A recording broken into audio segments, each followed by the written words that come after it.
할렐루야, 아멘. 오늘도 주일 2부 예배 함께 오신 모든 여러분을 환영하고 축복합니다. 우리 함께 오신 분들 향해서 한번 축복하고 인사했으면 좋겠는데요. 우리 주님의 이름으로 환영하고 축복합니다 이렇게 인사할까요? 주님의 이름으로 환영하고 축복합니다. 아멘. 우리 하나님은 참으로 신실하신 하나님이십니다. 믿으십니까? 우리가 하나님을 신실하신 분이시다라고 말씀하는 것은 먼저는 하나님이 변치 않으시는 분이시기 때문이고, 또한 하나님이 전능하신 분이시기 때문입니다. 우리는 변하고 또한 우리의 능력은 한계가 있어서 우리는 늘 약속과 우리의 결단을 지키는 데 실패할 때가 많지만, 하나님은 변치 않으시고 또한 능력이 부족함이 없으시기 때문에 하나님은 절대로 우리를 향하신 그분의 약속과 뜻과 계획을 이루시는데 실패하심이 없으신 줄로 믿습니다. 우리가 그 하나님의 신실하심을 믿고 의지하며 오늘도 찬양과 예배로 나아가기를 소망합니다. 아멘.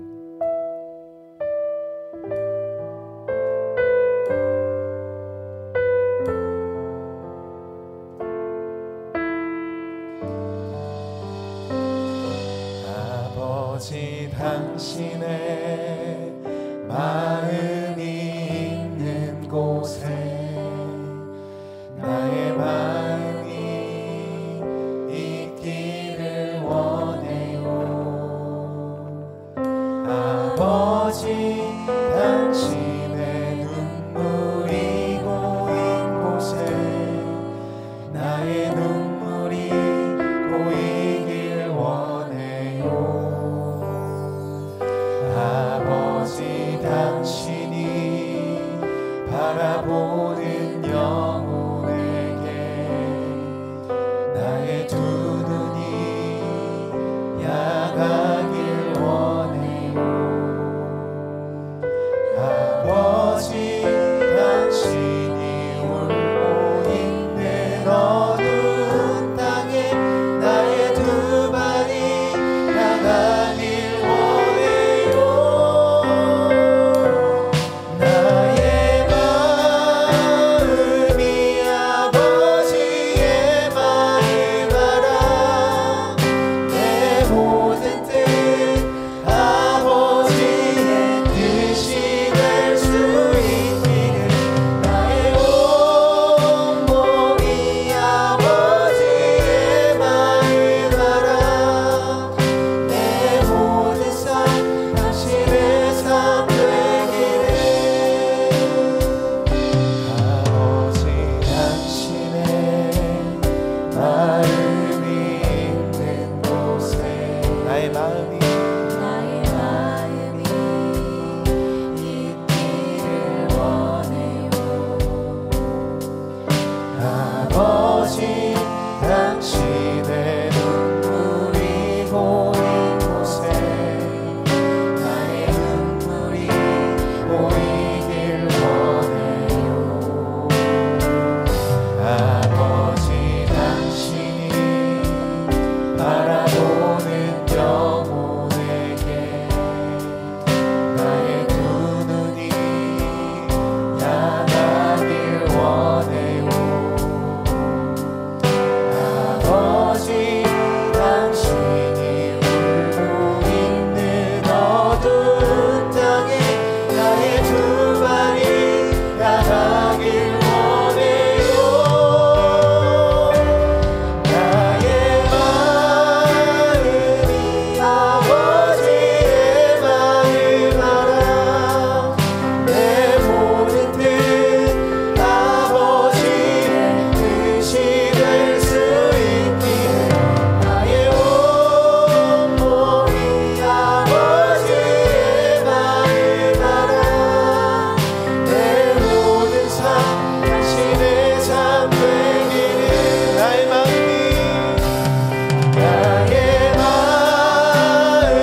하나님은 영이시니 예배하는 자가 영과 진리로 예배할지니라. 아멘.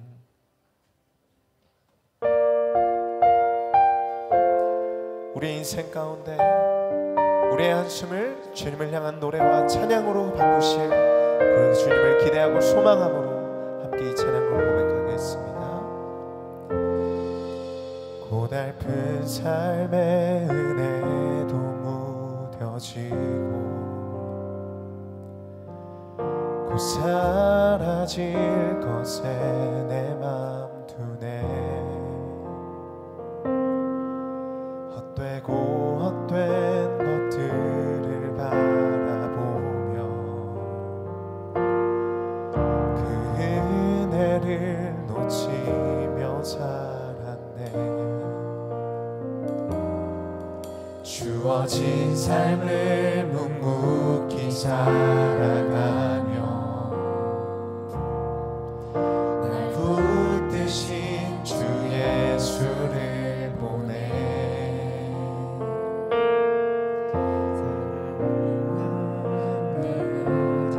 나의 삶을 날 건지신 그 이름 예수. 나의 한숨을 바꾸셨네. 주를 향한 노래로, 소망의 노래로 나의 눈물을 거두신 주 예수 이름 안에 살게 하소서.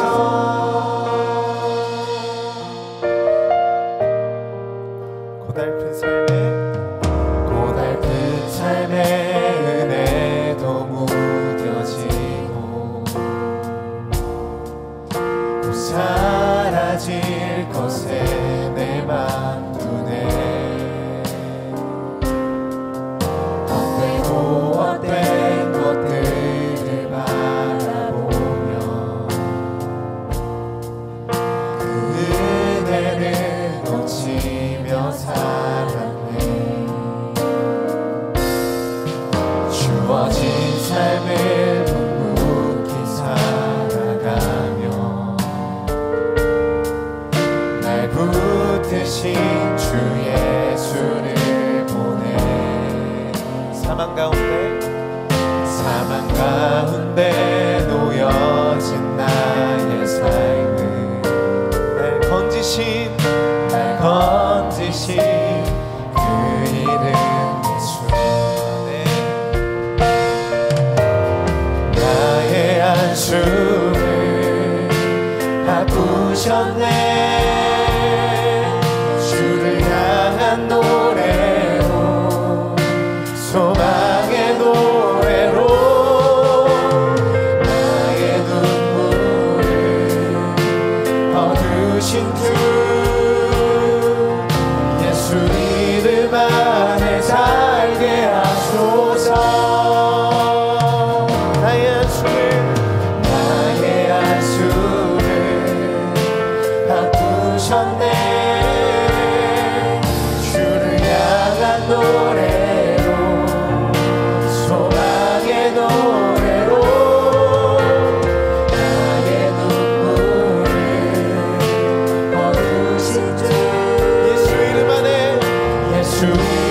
안에 살게 하소서.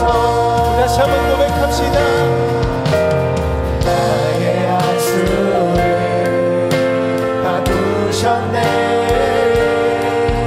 주를 향한 노래로, 소망의 노래로 나의 눈물을 거두신 주 예수 이름 안에 살게 하소서. 나의 한숨을 바꾸셨네. 주를 향한 노래로, 소망의 노래로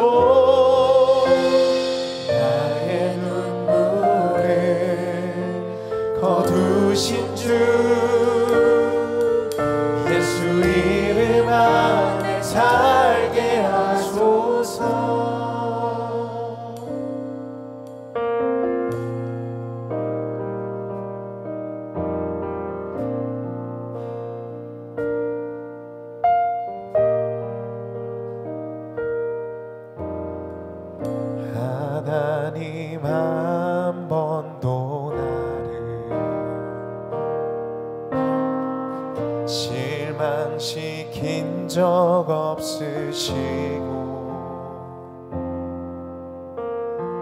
언제나 공평과 은혜로 나를 지키셨네.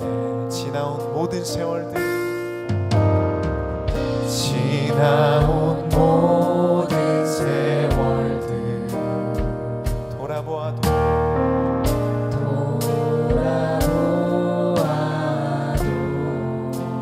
그 어느 것 하나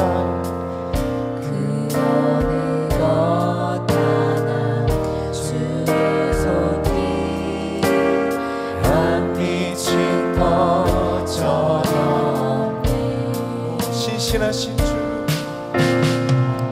오 신실하신 주, 오 신실하신 주, 내 너를 떠나지도 않으리라, 내 너를 버리지도 않으리라. 약속하셨던 주님, 그 약속을 지키사 이후로도 영원토록 나를 지키시리라 하시나네. 오 신실하신 주, 오 신실하신 주, 오 신실하신 주, 내 너를 떠나지도 않으리라, 내 너를 버리지도 않으리라. 약속하셨던 주님, 그 약속을 지키사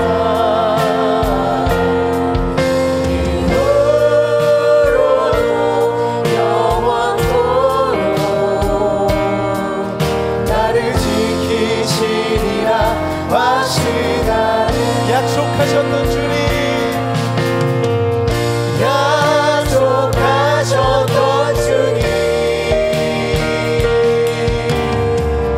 그 약속을 지키사 이후로도 영원토록 나를 지키시리라. 나를 지키시리라 우리 시간 함께 주님 앞에 기도하며 나아갈 때 하나님 우리에게 그 믿음 주시옵소서. 변치 않으시는 주님, 그 신실하신 주님을 믿고 의지하는 믿음 허락하여 달라고 이 시간 주님 앞에 간절히 기도하며 나아가겠습니다. 주여, 하나님 우리를 떠나지 않겠다고 약속하신 주님, 언제나 주님의 뜻을 신실하게 이루시는 주님, 우리가 그 주님을 믿고 신뢰하기를 원합니다. 그 신실하신 주님을 믿음으로 의지하기 원합니다. 하나님 이 시간 우리에게 그 믿음 허락하여 주시옵소서. 우리를 떠나지 않고 버리지도 않으시는 그 주님, 우리와 늘 함께 하시는 그 주님을 믿음으로 의지하게 하여 주시옵소서. 하나님 지나온 모든 세월들 주님의 은혜였음을 고백하오니 이 시간 다시 한번 앞으로도 인도하시고 우리와 함께 하시는 그 주님을 믿음으로 신뢰하며 나아가게 하여 주시옵소서.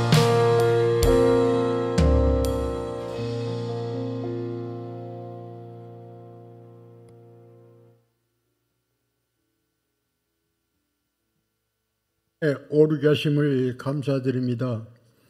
만물을 지으시고 지금도 살아계셔서 다스리신 하나님 아버지, 영광과 찬양을 올려드립니다. 이 시간 변치 않는 하나님의 약속과 놀라우신 계획과 아버지의 사랑 안에서 우리 영혼이 안정감을 갖게 하시고 하나님 아버지를 신뢰하며 영광 돌리기를 간절히 원합니다. 몸이 불편함으로 함께하지 못한 성도들에도 이 시간 함께 한 마음으로 하나님 앞에 예배드릴 수 있게 하여 주시옵소서. 지난 한 주간도 세상에 휩쓸려 살아왔음을 고백합니다. 우리의 죄를 용서하시옵고 불쌍히 여겨 주시옵소서. 어떠한 환경과 어려움에 처할지라도 내게 능력 주시는 자 안에서 내가 모든 것을 할 수 있다는 굳은 믿음과 감사로 기도할 수 있게 하옵소서. 온사랑교회에서 말씀과 하나님의 영광을 위하여 수고하시는 교육자님과 교사들, 봉사자들에게 크신 축복을 주시옵고 하기 수련회가 그냥 행사가 아닌 하나님과 더욱 가까워지며 친구들과 소통하며 영육간에 재충전되게 하옵소서. 휴가를 맞아 성도들이 자연을 찾아 바다에서 계곡에서 즐거운 시간을 보낼 수 있게 하심을 감사드립니다. 자연을 다스리시는 하나님을 보게 하시고 하나님의 이대하심을 느끼며 성도들의 영육간에 강군하며 재충전되어서 돌아와서는 더욱 힘을 내어 주의 일을 잘 감당케 하옵소서. 영아부 여름 성경학교가 하나님의 은혜 가운데 진행되고 있습니다. 아이와 아빠, 엄마가 하나 되어 온전히 하나님께 드려지는 시간이 되게 하여 주시옵소서. 하나님의 크신 사랑과 아무 조건 없이 주신 은혜를 베푸시고 택하여 주심에 또한 감사한 마음을 주시옵고 성장하여 모든 일에 모든 곳에서 머리가 되게 하여 주시기를 축복하여 주시옵소서. 이어서 이어질 유치부와 유년부, 중고등부, 청년부 수련회를 축복하여 주시고 죄악 많은 이 세상을 능히 이기고도 남을 말씀을 읽고 듣고 깨달아서 실천하며 그리스도의 등불이 되어 다음 세대를 이끌어갈 큰 일꾼들이 다 되게 하여 주시옵소서. 이를 위하여 우리 온사랑교회가 온전한 마음으로 기도하게 하시며 사랑으로 보살피기를 간절히 원합니다. 세상은 온통 혼란에 빠져 있습니다. 우리가 말세의 징후를 깨달아 기도에 힘쓰며 늘 깨어있게 하옵소서. 이 시간에도 가뭄과 식량난으로 고통받는 여러 나라들을 접할 때 안타까울 뿐입니다. 그들에게도 하나님이 간섭하심으로 가뭄과 질병과 식량난으로부터 해방되기를 간절히 간구하옵나이다.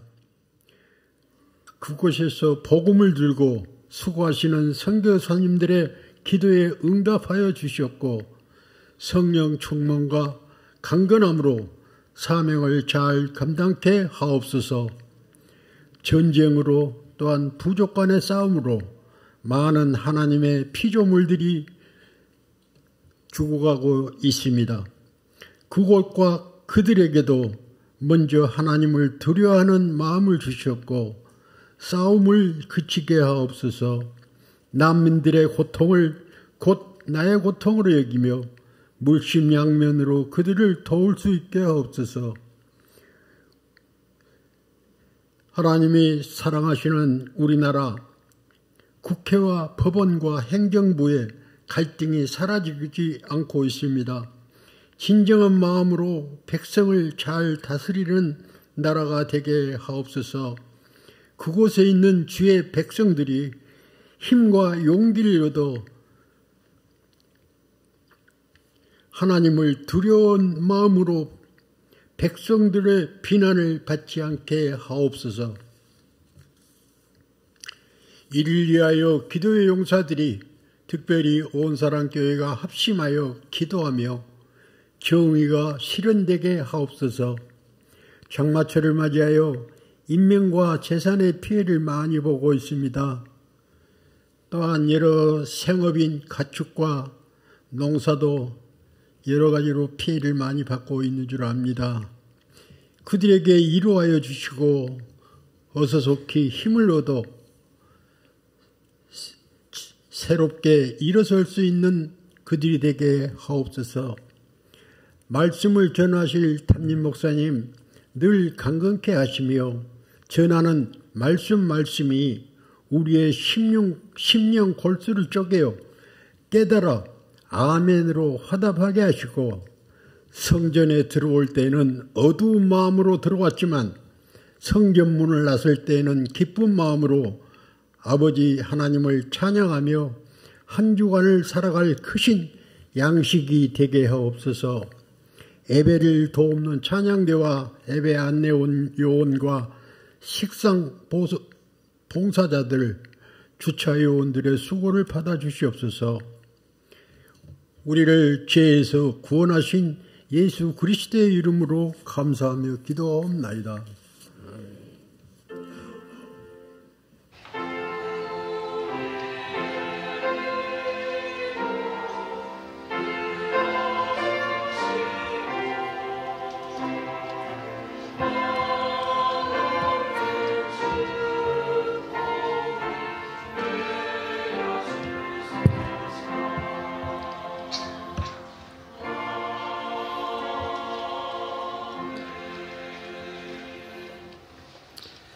오늘 주신 말씀 함께 보겠습니다. 누가복음 14장 7절에서 14절 말씀입니다.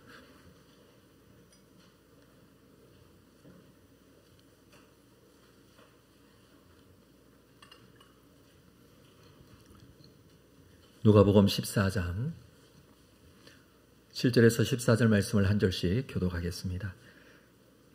청함을 받은 사람들이 높은 자리 택함을 보시고 그들에게 비유로 말씀하여 이르시되,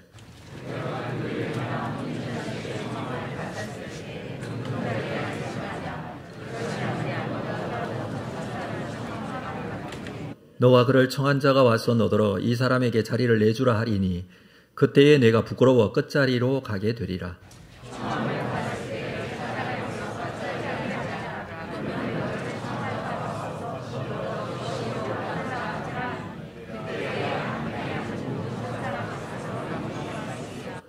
무릇 자기를 높이는 자는 낮아지고 자기를 낮추는 자는 높아지리라.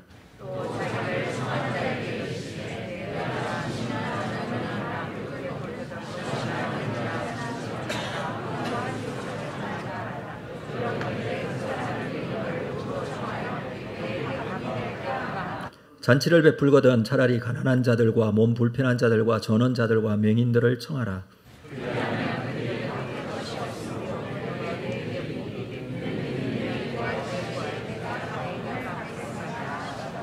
아멘. 준비하신 헌금 하나님께 드리겠습니다.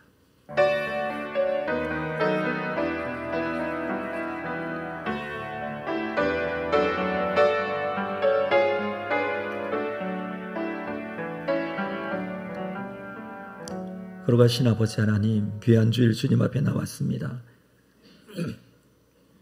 한 주간 살면서 주신 감사의 제목들을 담아 감사 헌금으로 영광을 돌립니다. 소득의 10분의 1을 구별한 11조 헌금, 선교장학 구제건 주건금, 주의 영광이, 주의 복음의 역사가 생명을 살리는 일들이 일어나기를 원합니다. 이 일에 헌신하게 하시니 감사합니다. 우리에게는 더 큰 은혜와 감사가 있는 삶으로 주님 인도해 주실 줄로 믿습니다. 나의 삶의 필요들을 공급하시고 나를 인도해 가시는 주님, 주님의 은혜에 늘 감사하며 하나님의 영광을 위하여 쓰임받는 우리의 삶이 되게 하여 주옵소서. 예수님의 이름으로 기도합니다. 아멘. 2부 찬양대에 찬양이 있겠습니다.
귀한 찬양 감사합니다. 교회 소식 나누겠습니다. 우리 주보에 있는 내용들은 여러분 확인하시고 교육 및 훈련 과정들 잘 확인하시고 참여해 주시기를 바랍니다. 우리 성경학교가 지금 진행되고 있습니다. 영화부 성경학교는 오늘까지, 또 유튜브 성경학교는 이번 금요일부터 21일부터 주일까지, 초등부 성경학교는 28일부터 30일 주일까지 진행이 되겠습니다. 이번 주 금요기도회 때는 초등부 성경학교를 위한 특별 금요기도회로 지킵니다. 우리 교사, 학부모, 또 여러분 사역 봉사자분들 함께 참여해 주셔서 이 초등부 성경학교를 위해서 함께 기도하는 시간 갖도록 하겠습니다. 상반기 우리 사랑방 종강을 오늘 하도록 하겠습니다. 앞으로 있는 우리 성경학교 그리고 또 여러분 휴가들 때문에 모임을 하기가 쉽지가 않습니다. 그래서 8월 20일까지 방을 하고 20일 날 다시 개강을 하도록 하겠습니다. 참고하시기를 바랍니다. 우리 지난주에도 등록하신 새가족 여러분들이 계시는데 얼굴 좀 확인하시고 아름다운 성도의 교제 나눠주시기를 바랍니다. 네, 우리 2부 예배 참여하신 모든 분들 여러분 반갑고 참 잘 오셨습니다. 우리 앞뒤적으로 한번 인사할까요? 반갑습니다. 잘 오셨습니다. 환영하고 축복합니다. 네, 오신 모든 분들 비 피해 없으신지 좀 궁금합니다. 지금 전국적으로 비 피해 때문에 여러 가지로 어려움을 겪고 있는데 참 우리가 살아가면서 여러 가지 복잡한 세상 속에서 살아가고 있다라는 생각이 듭니다.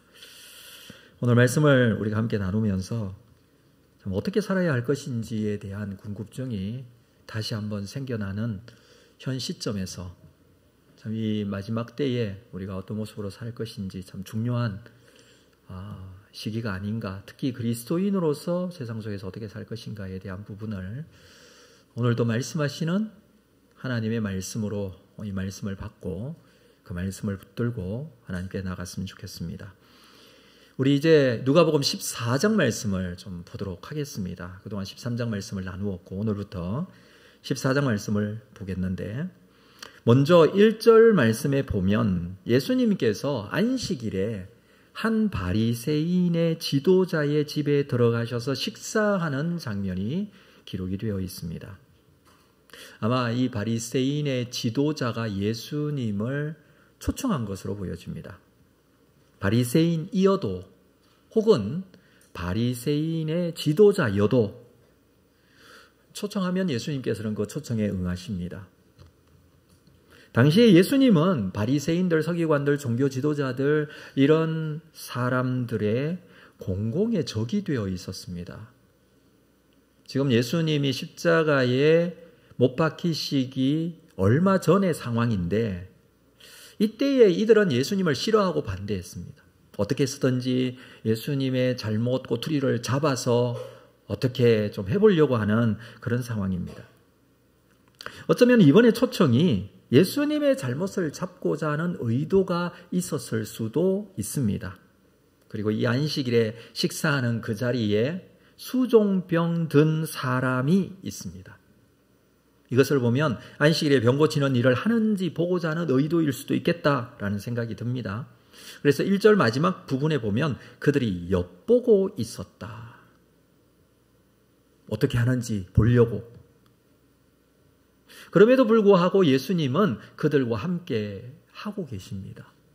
반대한다고, 싫어한다고 그 자리를 거부하는 게 아니라 그 초청에 응하시고 그 자리에서 오히려 말씀을 전하고 그들에게 교훈하시고 가르칠 수 있고 또는 하나님의 뜻이 무엇인지를 말할 수 있는 그런 기회로 삼고 있습니다. 지난주에 우리가 나눈 말씀 기억하십니까? 가야 할 길을 주님께서는 가고 계시고 해야 할 일을 하고 계신다는 것이죠. 반대가 있어도 걸림돌이 생겨도 우리도 마찬가지이죠. 여러분, 이 비가 많이 왔다고 또 피해가 많이 있다고 우리가 아무것도 하지 않고 있지는 않지 않습니다. 우리는 또 우리의 할 일을 하고 있습니다. 오늘도 우리는 하나님 앞에 나와 예배하고 하나님께서 주시는 말씀의 의도와 그 의미를 깨닫고 또 세상에서 그리스도인으로서 살아야 한다는 것이죠. 주님께서는 그래서 이렇게 말씀을 하십니다. 수종병든 자를 고쳐주시고 안식일의 의미를 말씀을 해주시죠. 5절 말씀을 볼까요? 또 그들에게 이르시되 너희 중에 누가 그 아들이나 소가 우물에 빠졌으면 안식일에라도 곧 끌어내지 않겠느냐. 안식일은 생명을 살리는 일을 해야 한다는 말씀을 하십니다. 자칫 잘못하면 안식일 규정에 빠져서 이건 해야 되고 이건 하지 말아야 되고 이렇게 하면서 오히려 안식일의 본질을 훼손할 수 있는 그런 상황, 충분히 이 바리새인들, 말씀을 잘 알고 있다고 하는 자들 충분히 그런 모습을 가지고 있었습니다. 그러나 안식일은 하나님께서 우리에게 안식일을 주신 이유, 생명을 살리기 위한 귀한 시간입니다. 그리고 오늘 말씀에서 잔치의 청함을 받게 되었는데 이 상황에서 두 가지 비유로 말씀을 이어가십니다. 자, 첫 번째 비유는 자기를 높이는 자는 낮아지고 자기를 낮추는 자는 높아진다라는 비유입니다. 잔치 자리에 왔으니, 이 초대받는 자리에 왔으니 그 자리에서 잔치와 관련된 비유를 말씀하시는 것이죠. 첫 번째 비유 뭐 볼까요? 7절 말씀. 청함을 받은 사람들이 높은 자리 택함을 보시고 그들에게 비유로 말씀하여 이르시되, 예수님께서 청함을 받으셨는데 그리고 이 잔치 자리에 와서 앉아 계시는데 거기에는 예수님뿐만 아니라 청함을 받은 사람들이 많습니다. 바리새인의 지도자가 청했으니 자기와 연줄이 있는 관계된 사람들을 청했겠죠. 바리새인 또는 서기관 또는 율법사 또는 바리새인이 지도자쯤 되면 사회 각계 지도층에 있는 사람들, 세상에서 힘께나 쓰는 사람들, 이런 사람들이 모였을 것입니다. 그 자리에 함께 했는데 서로 높은 자리 택함을 보시고 이 사람들이 높은 자리에 앉으려고 합니다. 요즘도 그렇습니다만 그때 당시에는 이 자리가 굉장히 중요한 의미가 있었습니다. 자리가 그래도 조금 높은 사람, 지도급에 있는 사람이 앉는 자리가 있습니다. 서열에 따라서 앉을 수 있는 자리들입니다. 서열에 따라서. 혼인 잔치상에 앉을 때 서로 윗자리에 앉으려고 했다라는 것입니다. 누가 윗자리에 앉아야 될까요? 어떤 사람이 그 윗자리에 앉을 수 있을까요? 저는 그 생각을 해보았습니다. 여러분, 예수님은 초청을 받았지 않습니까? 지금 어디쯤에 앉아 계셨을까? 여러분들이 집에 예수님을 초청했어요. 어디에 앉히시겠습니까?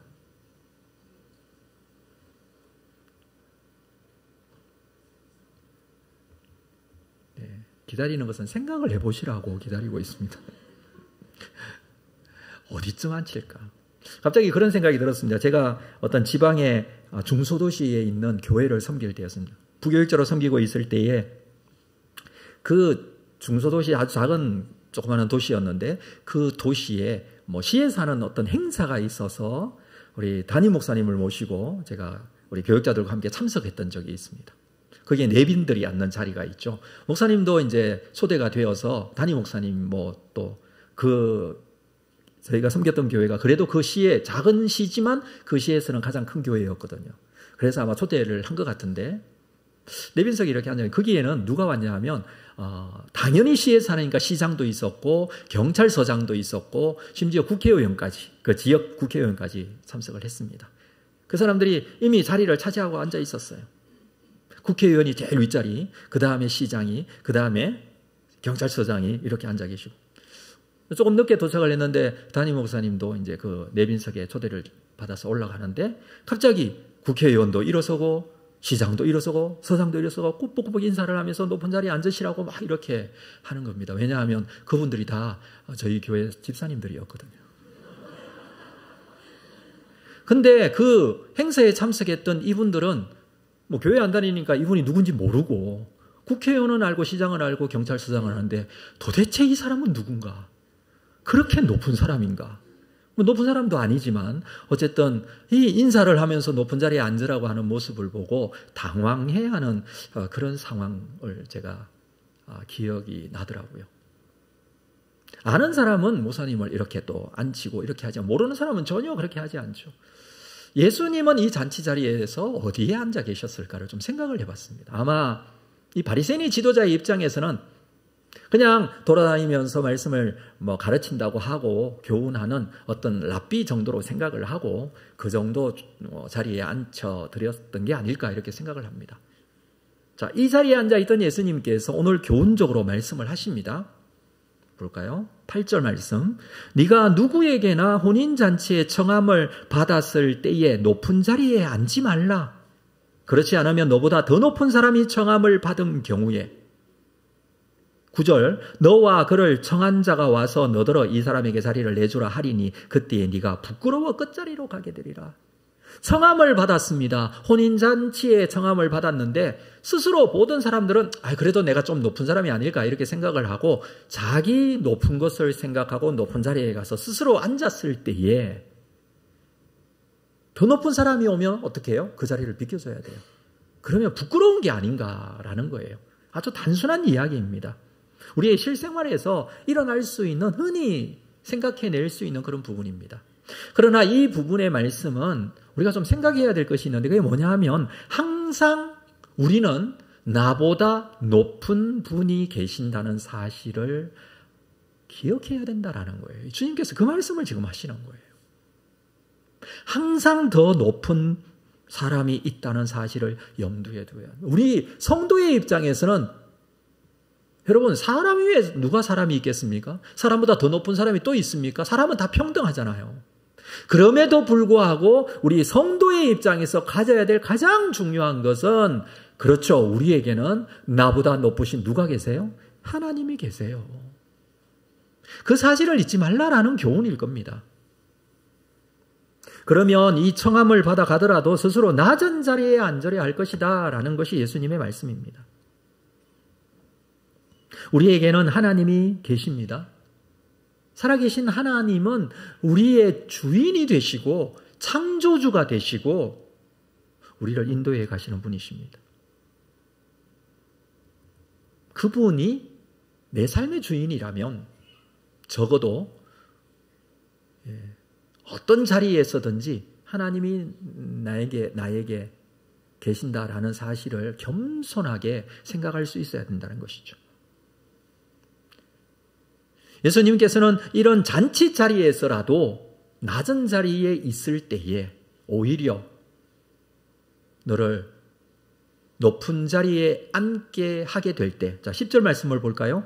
청함을 받았을 때 차라리 가서 끝자리에 앉으라. 그러면 너를 청한 자가 와서 너더러 버시어 올라 앉으라 하리니 그때에 함께 앉아 모든 사람 앞에서 영광을 얻겠다라고 해주고 있습니다. 저는 이 본문을 보면서 이렇게 생각했습니다. 스스로 자신을 높이는 자, 사람들이 일반적으로 별로 좋아하지 않는 것 같아요. 높아지는 것은 누가 높아지게 합니까? 다른 사람이 높아지게 하는 것이죠. 낮은 자리에 앉아있지만 그 사람을 청하여 높은 자리에 올라 앉으라. 이건 누가 높여주는 겁니까? 청한 사람이 다른 사람이 높여주는 것이죠. 근데 스스로 나는 높은 자리에 가서 앉으리라 라고 하고 그 자리에 앉으면 더 높은 사람이 와서 낮은 자리로 쫓겨날 수밖에 없는 그런 부끄러움을 당할 수밖에 없다랍니다. 그리고 이 말씀에 대한 결론을 이렇게 해주고 있죠. 11절 말씀은 같이 읽겠습니다. 자, 11절 말씀 시작. 무릇 자기를 높이는 자는 낮아지고 자기를 낮추는 자는 높아지리라. 자기를 높이는 자, 오히려 낮아지고 자기를 낮추는 자, 그 사람이 높아지리라. 자신을 높였는데 낮아지는 결과가 나타납니다. 자신을 낮추었는데 높아지는 결과가 나타납니다. 이것은 사실 일반적인 진리예요. 왜냐하면 그렇게 되리라 라고 하셨습니다. 높아지리라, 그렇게 되겠다라는 것입니다. 이건 자기가 이루는 게 아니에요. 자기가 하는 것은 자기를 낮추는 거예요. 그러나 높아지는 것은 자기가 높이는 게 아니에요. 높여줍니다. 다른 사람이 높여줍니다. 자연적으로 높여지게 됩니다. 어떨 때요? 자기를 낮출 때요. 성도가 하나님 앞에서는 어떻습니까? 하나님께서 높아지게 하십니다. 내가 나를 높이는 것이 아니라 하나님께서 높아지게 하십니다. 나는 나를 어떻게 해요? 낮추는 것입니다. 이것은 겸손으로 되어지는 것입니다. 이것은 다른 말로 하면 성도가 하나님 앞에서 하나님께서 하실 것을 바라보고 하나님의 뜻에 순종하는 것을 말합니다. 자신을 높이는 자는 교만한 자입니다. 이런 사람은 하나님께서 낮추십니다. 자기를 낮추지만 하나님께서 높여주십니다. 누가 하십니까? 하나님께서 하신다는 거예요. 여기에 되어지리라, 낮아지고 높아지고 하는 것은 하나님께서 하시는 것을 말합니다. 하나님께서 높여주셔야 진정한 높은 자가 됩니다. 이것은 단순한 식사자리만의 문제가 아닙니다. 생활 속의 일반적인 진리라고 할 수 있습니다. 진정한 겸손한 자는 자신을 낮출 줄 아는 사람이다 라는 것을 가르쳐 주는 것이죠. 그러나 자기를 낮추지만 하나님께서 높여주실 것이다 라는 교훈의 말씀입니다. 그래서 두 번째 이어서 하는 두 번째 비유도 말씀을 하시는 것이죠. 자, 12절 말씀을 볼까요? 두 번째 비유입니다. 같이 읽겠습니다. 12절 시작. 또 자기를 청한 자에게 이르시되 네가 점심이나 저녁이나 베풀거든 벗이나 형제나 친척이나 부한 이웃을 청하지 말라. 두렵건대 그 사람들이 너를 도로 청하여 내게 갚음이 될까? 자기를 청한 사람, 지금 이 바리새인의 지도자가 청했죠. 그 청한 사람에게 예수님께서 이어서 말씀을 하십니다. 자기를 높이는 자는 낮아지고 자기를 낮추는 자는 높아지리라 라고 말씀하신 첫 번째 비유에 이어서, 그러니까 이 두 가지 비유가 서로 연관성이 있다는 것이죠. 겸손에 대해서 지금 말씀을 하시는데 정말 우리 그리스도인으로 성도로서 살아가면서 진정한 하나님 앞에 겸손한 자는 어떤 사람입니까? 자신을 낮추는 자예요. 그리고 두 번째는요, 청할 때에 청하는 것은 대접하기 위해서 청하는 거예요. 대접하기 위해서. 청할 때에 점심이나 저녁이나 베풀거든 점심이나 저녁을 대접할 때에 벗이나 형제나 친척이나 부한 이웃을 청하지 말라고 합니다.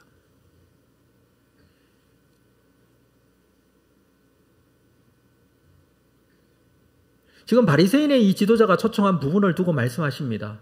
여러 사람들을 초청했습니다. 어떤 사람을 초청했을까요? 그래도 사회의 지도급에 있는 사람들, 유명한 사람들, 이름 있는 사람들을 청했을 거예요. 그런데 벗이나 형제나 친척이나 부한 이웃을 초청하지 말라. 그리고 이렇게 말합니다. 두렵건대. 왜 초청하지 말라고 하느냐 하면 두렵건대 그 사람들이 너를 도로 청하여 내게 갚음이 될까 하노라. 이게 무슨 말입니까? 너에게 다시 갚을 가능성이 있는 사람에게 베풀지 말라. 남을 대접할 때에 초청해서 대접할 때 그 사람에게서 무슨 갚음을 받으려고 하지 말라. 뭔가 이익을 얻기 위하여 그 사람을 대접하지 말라는 말씀이죠. 사람에게 베푼다는 것은 그 사람에게 다시 받겠다는 생각을 가지고 있다면 그건 두렵건대, 두렵다라는 거예요. 그 사람들이 너를 도로 청하여 내게 갚음이 될까 두렵다. 내가 이만큼 대접했으니 상대방도 이렇게 해주겠지라는 의도가 숨어 있다면 청하지 말라는 거예요. 그렇게 하지 말라는 것입니다. 물론 우리가 이런 대접하는 자리 초청해서 뭔가 베푸는 자리, 이런 자리를 할 때 주로 하는 대상이 벗, 형제, 친척, 부한, 이웃 이런 사람들 아닙니까? 초대에 쉽게 응하기도 합니다. 주로 그렇게 한다는 것이죠. 근데 그 의도가 뭐냐라는 거예요. 의도. 거기에서 무슨 대가를 바라거나 다시 자기도 그 초대 받는 것과 같이 도로 청하여 갚음이 될까 봐 초대를 하지 말라. 세상에 살 때는 이런 것들이 가장 기본 아닙니까, 여러분? 세상에 사는 방법 아닙니까? 어떤 가정에 기룡사가 있으면 가서 축의금을 전하고, 가서 조의금도 전하고, 이렇게 하면 나중에 그 사람의 자기가 그렇게 받은 그 사람의 기룡사가 있을 때에는 그때 받은 게 있으니까 생각하죠. 그렇게 또 갚아야 되지 않겠느냐. 이걸 저축성 호의라고 하더라고요. 내가 이 정도 하면 상대방도 이렇게 해줄 것이니까 내가 이렇게 하겠다. 이게 세상에서 사는 방법이에요. 맞죠? 그런데 우리 주님께서 말씀하시는 것은 그렇게 하지 말라는 거예요. 너희가 겸손을 아느냐? 정말 진정한 겸손이 뭔지 아느냐? 자신을 스스로 낮추는 것이다. 스스로 낮추는 것은 무엇을 의미하느냐 하면 대가를 바라고 대접하지 말라. 이어서 이 말씀을 하시는 것입니다. 오히려 가난한 사람, 도움이 필요한 그런 사람에게 어떤 보상도 줄 수 없는 그런 사람들에게 마음을 베풀라. 하나님께서 기억하신다라는 말씀을 하십니다. 베드로전서 4장 7절 이후에 이렇게 말씀합니다. 만물의 마지막이 가까웠으니, 마지막 때가 되었습니다. 세상은 복잡다단합니다. 어떻게 살아야 할지 많은 일들이 일어납니다. 참 분주하고 마지막이라고 생각할 수밖에 없는 상황이 되었습니다. 베드로 사도 때도 그랬어요. 근데 그때 어떻게 하라고요? 그러므로 너희는 그때에 정신을 차리고 근신하여 기도하라. 하나님 앞에 자기가 무엇을 하고 있는지 기억하고 하나님 앞에 기도하라는 거예요. 정신 차리고. 두 번째는 무엇보다도 뜨겁게 서로 사랑하라. 그럼에도 불구하고 사랑하라. 이 사랑은요, 허다한 죄를 덮는다고 합니다. 그리고 9절에 보면 서로 대접하기를 원망 없이 하라. 할 걸 하라는 거예요. 무엇을 합니까? 사랑하고, 기도하고, 서로 대접하고. 주님께서 말씀하신 것 같이 가야 할 길을 가야 해요. 만물의 마지막이 가까워도 해야 할 일을 해야 합니다. 근데 대접을 어떻게 하라고요? 원망 없이 하라. 그때 당시에, 초대교회 당시에는 이 지역마다 교회들을 방문하면서 복음을 전하는 복음 전도자들이 있었습니다. 선교사들이 있었습니다. 선지자들이 있었습니다. 그래서 옮겨다니면서 대표적으로 우리가 잘 알고 있는 바울의 전도 여행을 보면 이렇게 지역마다 다니면서 복음을 전하거나 또는 기존에 있는 교회에 들어가서 말씀을 전하거나 이런 경우가 많이 있죠. 그러면 그 교회의 성도들이 이분들을 자기 집으로 모셔서 대접을 해요. 이게 보편화, 일반화되어 있어요. 근데 문제는 이런 것들을 하면서 이제 불평들이 일어나는 거예요. 왜냐하면 저 사람은 하지도 않는데 왜 나만 해야 되느냐, 이런 생각을 하게 되는 것이죠. 왜냐하면 이 사람들에게 호의를 베풀고 대접을 하더라도 나에게 뭔가 돌아오는 일이 잘 없기 때문에. 사실 이것은 정말 받을 것을 생각하고 해야 될 그런 상황이 아니었거든요. 그래서 서로 대접하기를 원망 없이 하라고 합니다. 이게 뭐라고요? 서로 사랑하는 것입니다. 이것은 곧 하나님 앞에 정신 차리고 기도하고 우리의 신앙을 지키는 것이라고 할 수 있는, 이게 베드로 사도가 강조한 내용이에요. 그래서 오늘 본문 13절에서는 오히려 이렇게 말합니다. 잔치를 베풀거든 차라리 가난한 자들과 몸 불편한 자들과 저는 자들과 맹인들을 청하라. 벗이나 형제나 친척이나 부한 이웃을 청하지 말고 이 잔치 자리에 가난한 자들, 몸 불편한 자들, 저는 자들, 맹인들, 이 사람들을 청하라고 합니다. 왜 이 사람들을 청하라고 합니까? 베풀 수 있는 능력을 가진 사람에게 베풀지 말고 다시 베풀 수 없는 사람에게 베풀라. 이게 주님의 가르침이에요. 기본적으로 우리가 저 사람은 베풀면 뭔가 나에게 이익이 있겠다라고 생각하고 베풀지, 그 이익이 없는데 왜 베풀겠습니까? 무조건적으로 베풀지 않죠. 그러나 주님께서는 도저히 갚을 수 없는, 호의를 호의로 받아들일 수 없는 그 사람에게 베풀고 호의를 베풀라라는 말씀. 사실 이런 호의를 이렇게 베풀기가 쉽지가 않죠. 예를 들어 잔치가 있는데 우리 집에 잔치가 있으면 누구를 초대합니까? 친인척 가까운 사람들, 유명한 사람들, 이런 사람들 초대하지 않습니까? 그 자리에 무슨 노숙자들을 다 데려놓고 이렇게 하지 않잖아요. 가난한 자들만 골라서 초대하는 게 아니잖아요. 생각지도 못한 이 이야기를 주님께서 하십니다. 왜냐하면 우리가 살아가면서 주님께서 원하시고 하나님께서 원하시는 그 마음을 정말 많이 잃어버렸기 때문에 그래요. 왜 세상이 살기 팍팍하고 힘들다라고 합니까? 다 이익을 쫓아서 살기 때문에 그래요. 이게 나에게 무슨 이익이 있는가, 이것만 생각하는 거예요. 여러분, 우리가 살아가는 세상의 방식은 나에게 무슨 이익이 있는가가 아니라 하나님께서 무엇을 원하시는가 아닙니까? 하나님께서 무엇을 원하십니까? 베풀 가능성이 없는 사람들, 연약한 사람들을 데려다가 베풀라. 이렇게 지금 말씀을 하고 계십니다. 우리는 세상에 살면서 자녀들에게도 이렇게 가르칩니다. 누구 집 아이 하기는 놀지 마라. 그 집 아이 공부도 못하고 얻을 게 없다. 그러면 그 아이가 자라나면서 어떻게 사람들을 대합니까? 네, 어려운 사람, 가난한 집 아이, 공부 못하는 집 아이하고는 사귀려고도 하지 않아요. 가까이 하지 않습니다. 그러나 예수님께서 지금 말씀하시는 것은 오히려 정반대의 삶을 요구하고 계십니다. 대접이 정말 필요한 사람에게 대접해 주라는 거예요.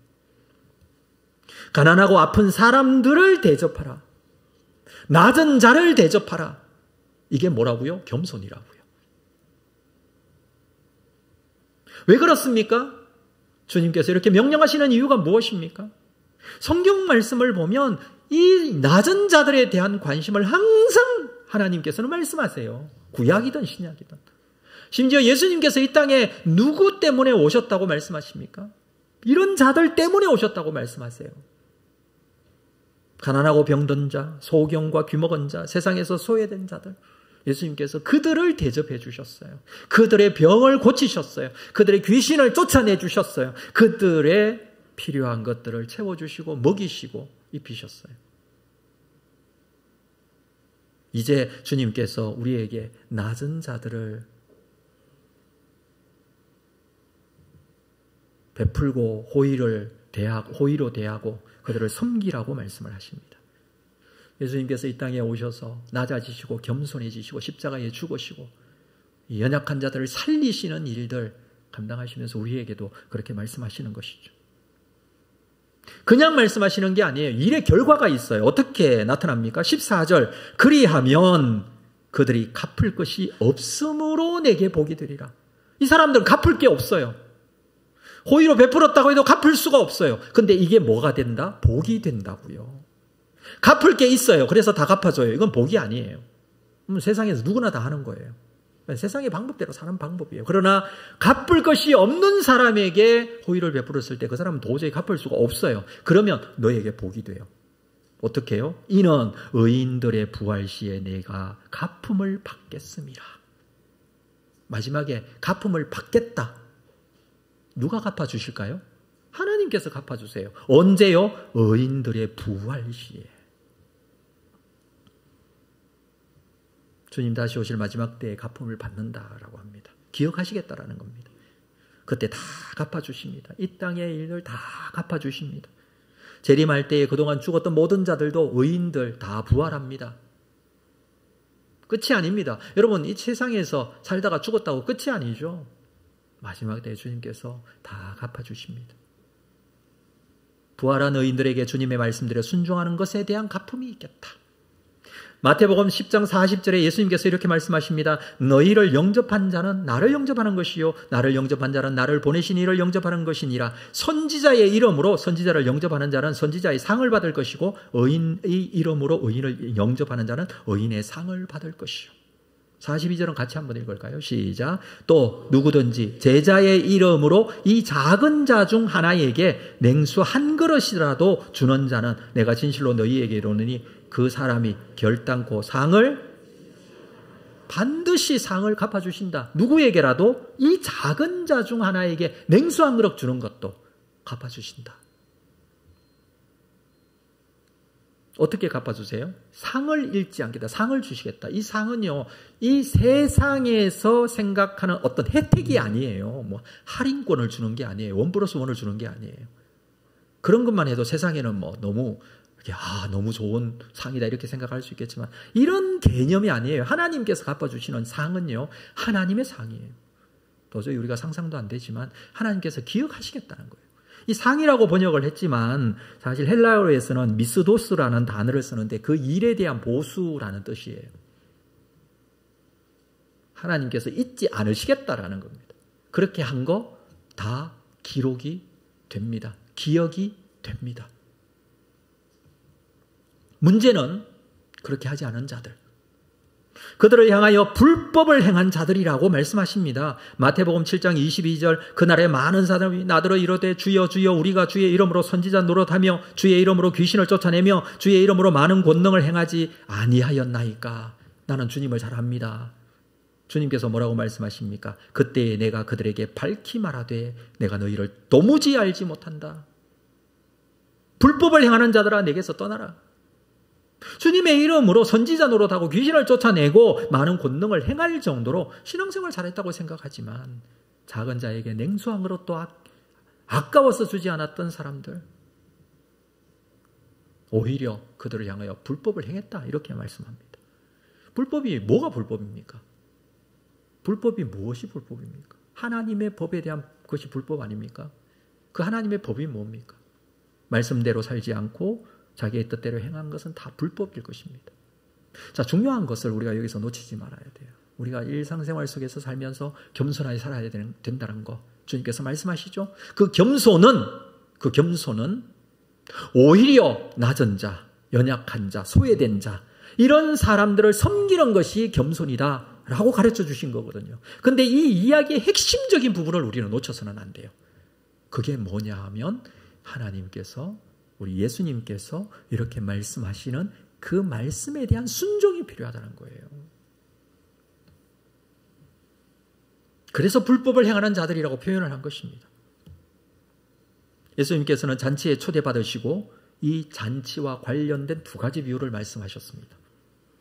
잔치 자리와 같은 자리에서 스스로 겸손할 줄 알아야 한다. 자신을 낮추고 겸손하여지면 오히려 높아지겠다. 그리고 이렇게 초청하는 것을 행할 때는 갚을 수 있는 사람을 초청할 것이 아니라 도저히 갚을 수 없는 사람, 그 사람들을 초청하여 대접하라. 하나님께서 꼭 기억하신다. 하나님께서 주신 말씀입니다.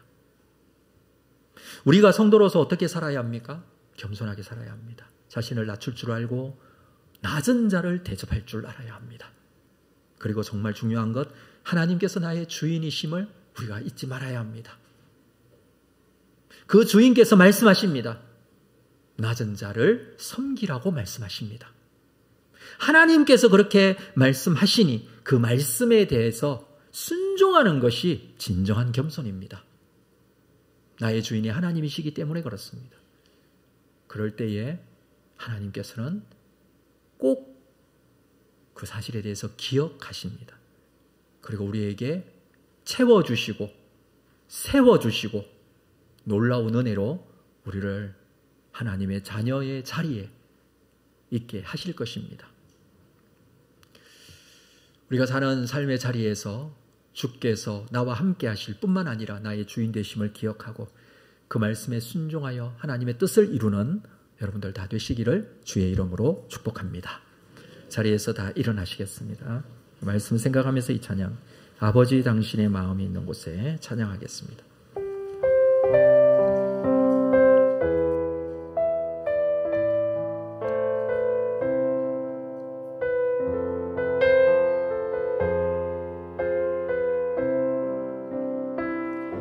아버지 당신의 마음이 있는 곳에 나의 마음이 있기를 원해요.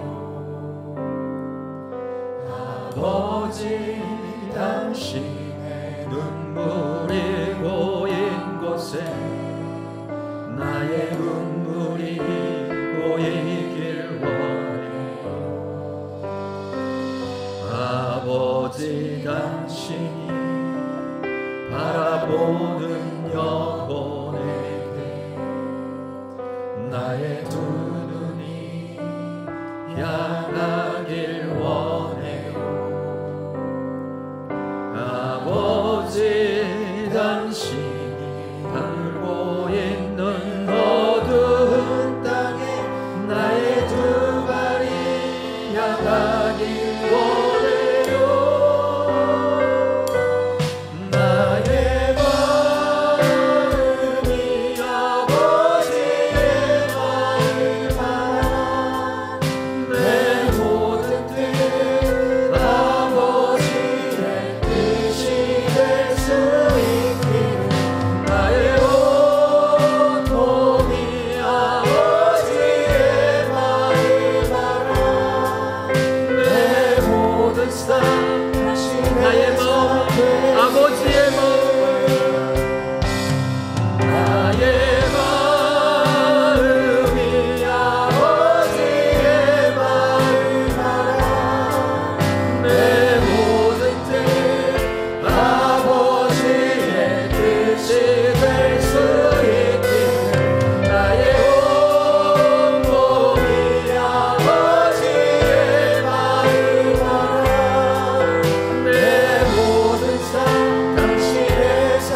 자신에게 주시는 하나님의 말씀을 기억하고 정말 내가 겸손한 자가 되기를 원합니다. 진정한 겸손한 자, 나를 오히려 높이시고 나를 세워주시는 하나님 앞에 내가 겸손한 자임을 고백하며 낮은 자를 섬기는 자가 되기를 원합니다.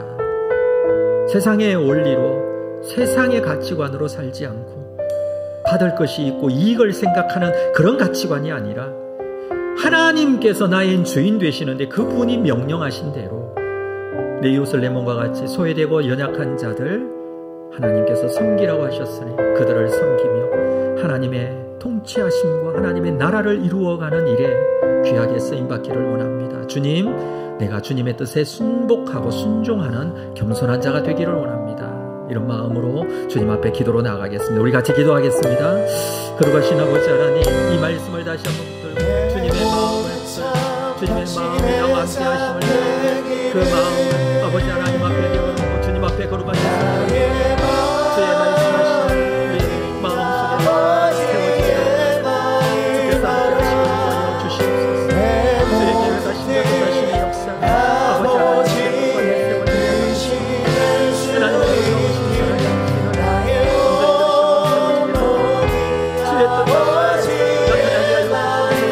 주의 말씀하심에 귀 기울이며 아버지 하나님 앞에 순종하는 귀하게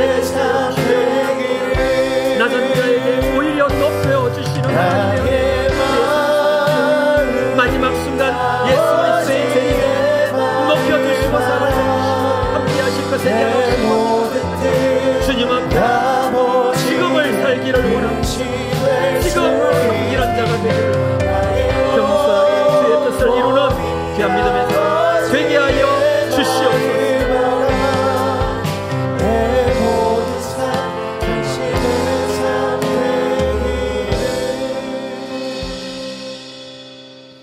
지금은 우리 주 예수 그리스도의 은혜와 하나님 아버지의 크신 사랑하심과 성령님의 교통 위로와 함께 역사하심이 믿음을 가지고 주님 앞에 나와 예배하며 주시는 말씀을 붙들고 겸손한 성도가 되어 낮은 자리에서 낮은 자를 위하여 섬기며 봉사하며 헌신하며 잃어버린 사랑을 회복하고 하나님 앞에 영광 돌리는 믿음의 사람이 되기를 원하는 우리 모든 성도들 심령 위에 그들의 가정 위에 주님의 몸된 교회 공동체 위에 지금으로부터 영원토록 함께 있을지어다. 아멘.